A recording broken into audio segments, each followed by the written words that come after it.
नमस्कार दोस्तों, स्वागत है आपका एक बार फिर से मेरे चैनल नेक्टर चर्निंग में।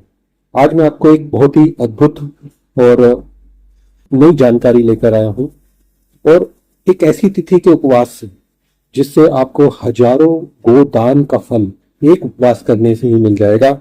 साथ ही चाहे मनुष्य के मेरु पर्वत के समान उसके महापाप हो, उनसे भी मुक्ति मिलती है। तो ये दिन है मोहिनी एकादशी, जो कि इस बारी दिन रविवार 19 मई 2024 को आ रही है। तो मेरा आग्रह सभी से है कि आप इस दिन का विशेष दिन है, इसका लाभ उठाइए और व्रत उपवास कीजिए।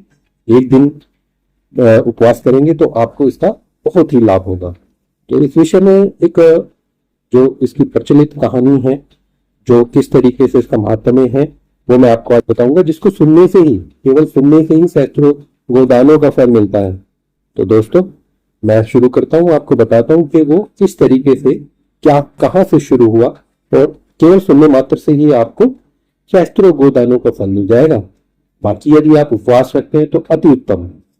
तो एक बार की बात है, भगवान से युधिष्ठिर ने पूछा, भगवान वासुदेव से, जनार्दन, वैशाख मास के शुक्ल पक्ष में किस नाम की एकादशी होती है, उसका क्या फल होता है, उसके लिए कौन सी विधि है। भगवान श्री कृष्ण बोले, धर्मराज, पूर्व काल में परम बुद्धिमान भगवान श्री रामचंद्र जी ने महर्षि वशिष्ठ जी से भी यही बात पूछी थी, जिसे आज तुम मुझसे पूछ रहे हो। श्री राम ने कहा, भगवान, जो समस्त पापों का क्षय तथा सब प्रकार के दुखों का निवारण करने वाला व्रतों में उत्तम व्रत हो, उसे मैं सुनना चाहता हूँ। वशिष्ठ जी बोले, श्री राम, तुमने बहुत उत्तम बात पूछी है। मनुष्य तुम्हारा नाम लेने से ही सब पापों से शुद्ध हो जाता है, तथापि लोगों के हित की इच्छा से मैं पवित्रों में पवित्र उत्तम व्रत का वर्णन करूंगा। वैशाख मास के शुक्ल पक्ष में जो एकादशी होती है उसका नाम मोहिनी है। वह सब पापों को हरने वाली और उत्तम है। उसके व्रत के प्रभाव से मनुष्य मोहजाल तथा पातक समूह से छुटकारा पा जाते हैं। सरस्वती नदी के रमणीय तट पर भद्रवती नाम की सुंदर नगरी है। वहां धृतिमान नामक राजा, जो चंद्रवंश में उत्तम और सत्य प्रतिज्ञ थे, राज्य करते थे। उसी नगर में एक वैश्य रहता था, जो धन धान्य से परिपूर्ण और समृद्धशाली था। उसका नाम था धनपाल।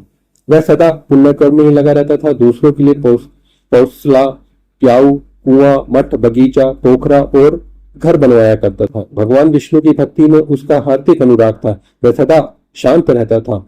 उसके 5 पुत्र थे, सुमना, धृतिमना, मेधावी, सुकृत तथा दृष्टबुद्धि। दृष्टबुद्धि 5वां था। वह सदा बड़े बड़े पापों में ही संलग्न रहता था। जुए आदि दुर्व्यसनों में उसकी बड़ी आसक्ति थी। वह वेश्याओं से मिलने के लिए लालायित रहता था। उसकी बुद्धि न तो देवताओं में पूजन के लिए लगती थी और न पितरों तथा ब्राह्मणों के सत्कार में। वह दुरात्मा अन्याय के मार्ग पर चलकर पिता का धन बर्बादी कर रहा था। एक दिन वह वैश्या के गले में बाहर डाले चौराहे पर घूम रहा था। तब पिता ने उसे घर से निकाल दिया तथा बंधु बांधवों ने भी उसका परित्याग कर दिया। अब वह दिन रात दुख और शोक में डूबा तथा कष्ट उठाता हुआ इधर उधर भटकने लगा। एक दिन किसी पुण्य के प्रभाव उदय होने से वह महर्षि कौंडिन्य के आश्रम पर जा पहुंचा। वैशाख का महीना था।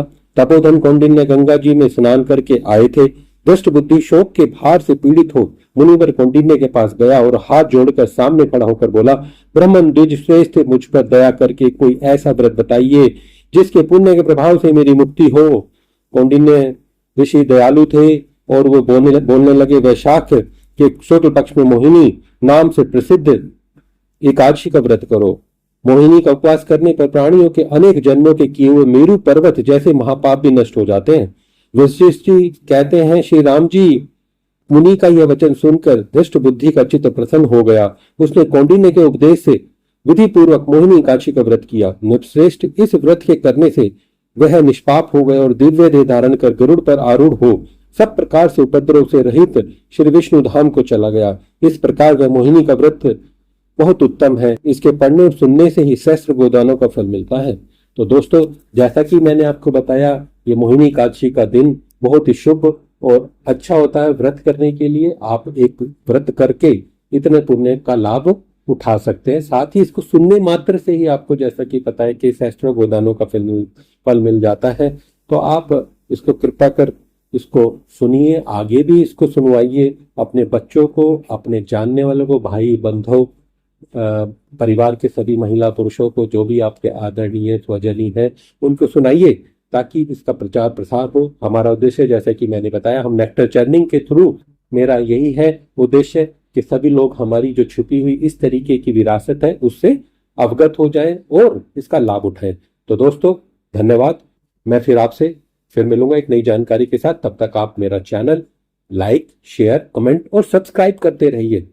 फिर मैं जानकारी के साथ आऊंगा। धन्यवाद।